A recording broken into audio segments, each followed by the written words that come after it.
ఎవల పాలన చూసినా ఏ ఉన్నది గర్వకారణం సర్కారు బడులను చూస్తే తెలుస్తుంది పాలకులు చేస్తున్న ఘనకార్యం అన్నట్టే ఉన్నదుల్లా.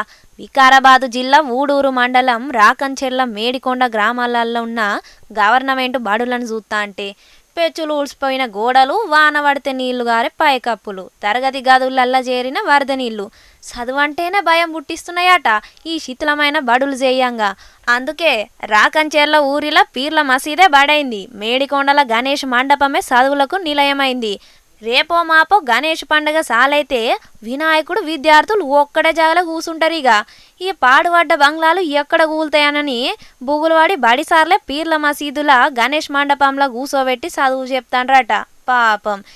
పెద్ద ఆఫీసర్లకు చెప్తానన్న ఏమన్నా పాయిది ఉంటదేమని అనుకుంటే యథా రాజా తథా అధికారులు అన్నట్టు సాగుతుండవట్టే రాష్ట్రంలో. అయినా అధికార పార్టోళ్లకు ప్రతిపక్ష పార్టోళ్లకు మైకుల ముంగడ తిట్టుకునేది అందుకే టైం జాలతలేదాయే. బడులను పట్టించుకునే అంత తీరికెక్కడున్నది పాపం ఆళ్ళకని కోపానికి వస్తున్నారు ఈ 2 గ్రామాల బడుల ముచ్చట తెలిసిన జనాలు. ఏమైనా అక్కరకు రాని కాడ 100 కోట్లు తగిలెత్తరు గాని విద్యా వైద్యం కోసం ఖర్చు పెట్టేటందుకు అసలు చేతులే రావు ఈ పాలకులకు. ఎందుకో ఏమనుల్లా.